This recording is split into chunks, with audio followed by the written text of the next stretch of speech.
Good morning, everybody. Thank y'all so much for tuning in to Ask an Islander. It is Friday, November 10th. I'm Bonnie Stewart-Richland here with Project Grad.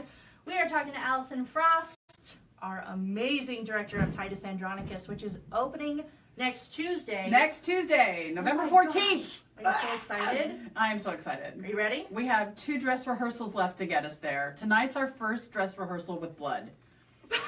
We've been rehearsing. You have them without? Yes, we've been rehearsing with water.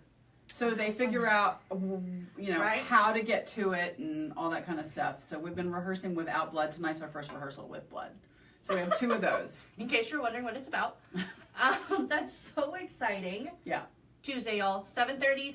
Tickets at the door are $5 cash. You can also get them online for students, $7, $10 for everybody else. It is going to be worth it. Tell me a little bit about this. What? Oh my gosh. Okay. One of our scene designer, Kevin Leffler, and I were talking about a year ago about what kind of plays he wanted to design, what he, you know, just what maybe should be in our season, what haven't we accomplished, what have we not addressed, and he was like, I want to do a tragedy.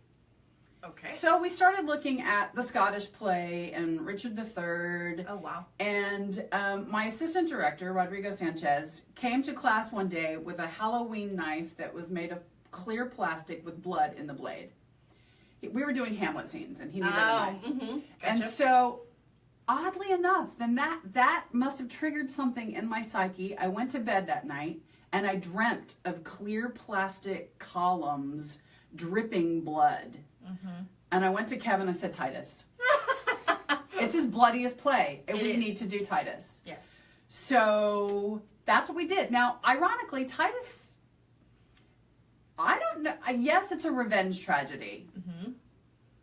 But it's funny. Okay. There's plenty of humor in this play. Yes. So it kind of straddles. It doesn't really, I really kind of believe as a director, it doesn't really know what kind of play it wants to be. No, because there is some black comedy, but there's also so much tragedy. I think it was a play that was designed to be not unlike our Rambo or Schwarzenegger movies, and I don't know any of the current guys that do those kind of films, but. Well, didn't he write it in response to kind of the tragedies yes, that the were Spanish, popular? the Spanish tragedy by Thomas Kidd was really, really popular.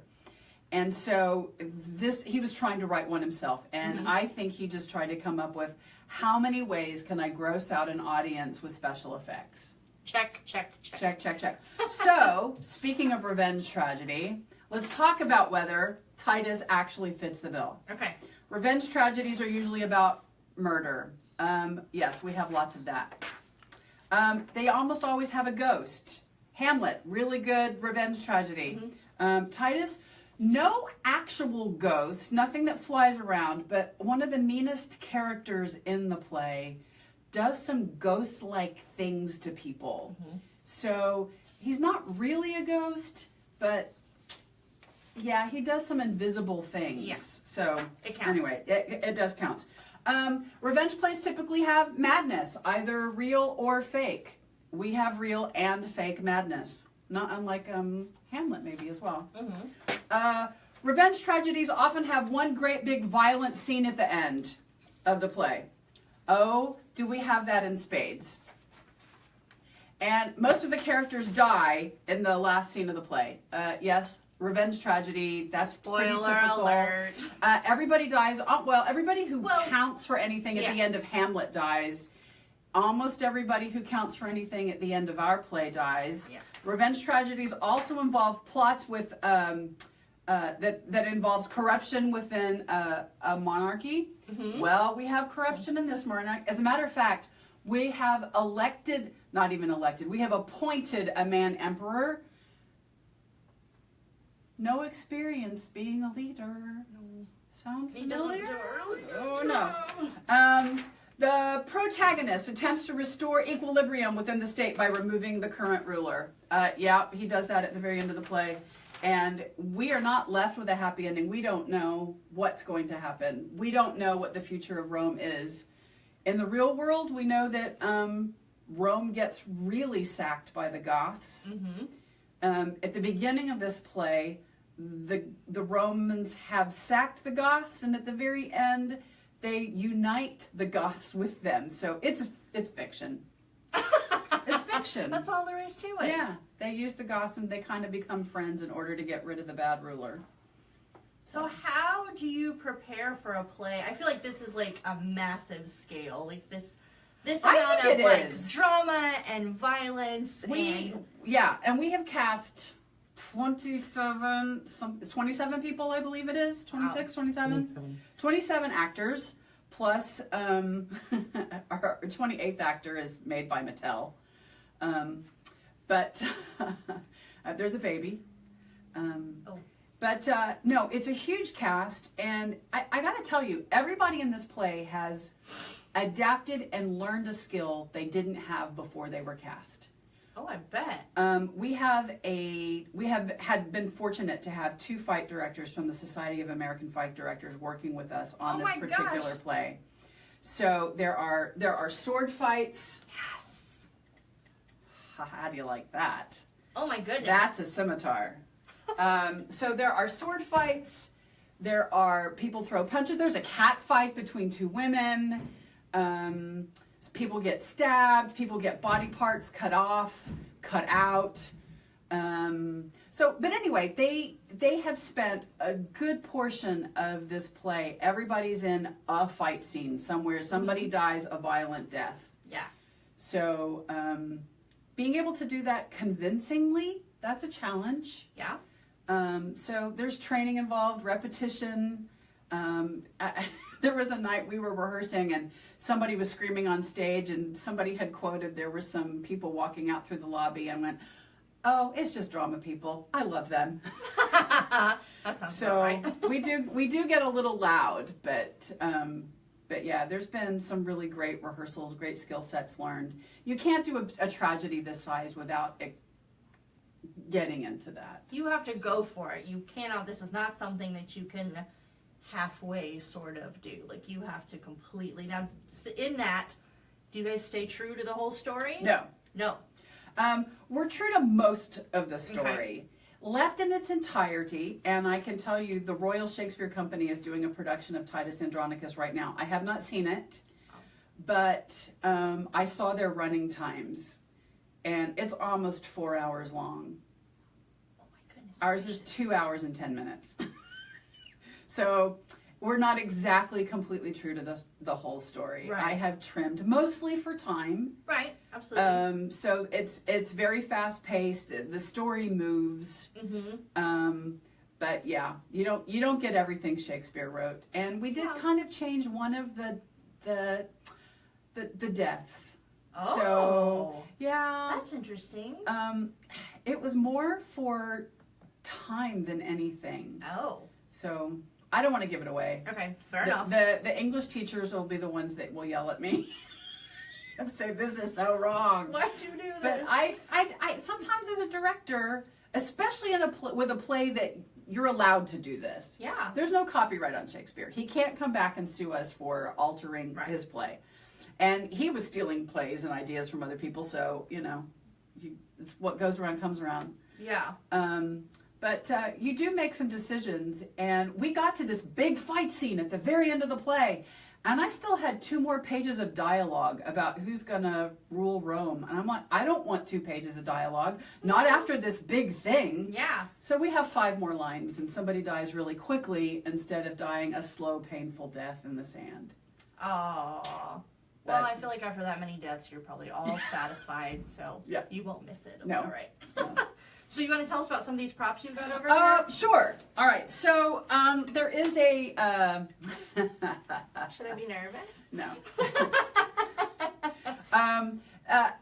The character of Titus gets tricked into human sacrifice to save the lives of his 2 sons.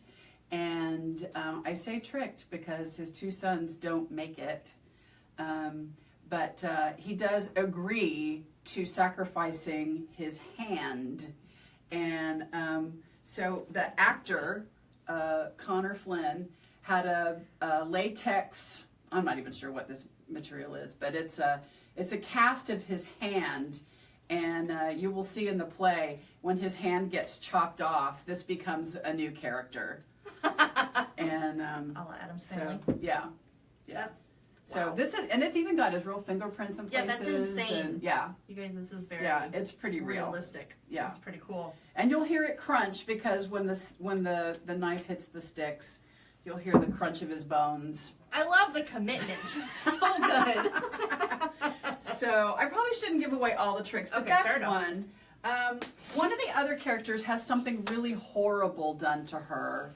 Oh my goodness. And when she starts the play, she's kind of the Juliet. She's wants to get married, and the beautiful young man wants to marry her, and she's been raised to be the Empress of Rome. She's been raised in a household in which she knows she's going to be married to a ruler. Mm-hmm.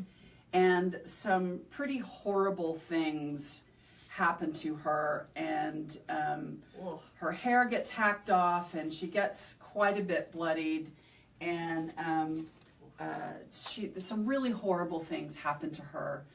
But it's a revenge play. Stay tuned. She figures out how to get revenge on the people that affront her. Mm-hmm. That's a good word. Affront her? Yeah. They do some horrible things to her. Oh, Lavinia. Yeah. Goodness gracious. Yeah. Well, so for the person that is not as familiar with Shakespeare, what do you want them to, you want them coming in with an open mind? How do we appeal to them? Violence.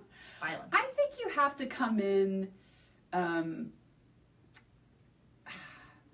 just willing to accept what's given to you. Mm-hmm. The play takes place in ancient Rome. Our set kind of looks like ancient Romans. It's beautiful. I mean, ancient Roman ruins. But we haven't, the characters aren't specifically dressed in Roman attire. Mm-hmm. It's more Renaissance, medieval, that kind of thing. It gave us some real flexibility in costuming, and we have had access to some beautiful, beautiful costumes that we have rented from the Utah Shakespeare Festival. So I mean, neat. Gorgeous leather and chainmail, and these amazing masks, and even Those this are armor insane. up here. Yeah, so by putting it in another period, we got to play with some really awesome stuff. So the story itself, they're horrible people, and most everybody dies, and if you come, wanting a deep personal religious experience, I don't think you're gonna get it. I think you need to come and want to just have a good time and see some darn good acting. Yeah. And some really great fight scenes and some beautiful scenery and beautiful costumes. The collaboration that has been applied to this play between the designers, we have student designers who've designed the lighting, who've designed the hair and makeup and sound, and just all, it's just been amazing. And to take this many people to do this big play, and then of course even the cleanup has been a bit of a collaboration, because you can't have a big fight scene at the end of the play without having a whole lot of stuff to clean up. Yeah. Including human meat pies. So Spoiler alert. yeah. You don't know who's in them yet. You don't know who, that'll be a fun surprise. I think too, this play, there's so many great twists and turns. Like this is not a direct line from, by any means. The way that everybody dies is not clear. Like, just when you think you know what's going on, somebody ends up in a meat pie, y'all. Yeah. So I think it's a great play just because it's wild and big and in your face and super exciting. And you can't get bored. It's like impossible to get bored. No, it's impossible to get bored, and it's really hard to do. So every day it's been, how do we problem solve this? Yeah. How do we problem solve this? And the skills that our students and faculty have learned, trust me, we didn't get our meat pies right the first day. We got them better the second day. Third day, down. We know how to do the meat pies now. Thank you, Phil. That should have been y'all's tagline. Come to see the meat pies. Or hit up the concession stand. Enjoy. Oh my gosh. Don't kick us off. That's so funny. Well, awesome. Well, y'all need to come out. It opens on Tuesday the 14th, 7:30 p.m. Get your tickets, $5 cash at the door. It's Tuesday through Saturday at 7:30, and there's a Sunday matinee on the 19th at 2. Yeah. So you have lots of options, y'all. Come out and see this. It's going to be amazing. Yep. I'm so excited. Thank you so much for your time. Well, thank you for coming over. For the sneak peek. Yeah. And y'all, happy Friday. Have a good weekend. We'll be back next week with Marcy Garza. We're going to talk about staying healthy for the holidays. I don't know how to do that. Well, you can learn, I guess. She's going to teach us willingly.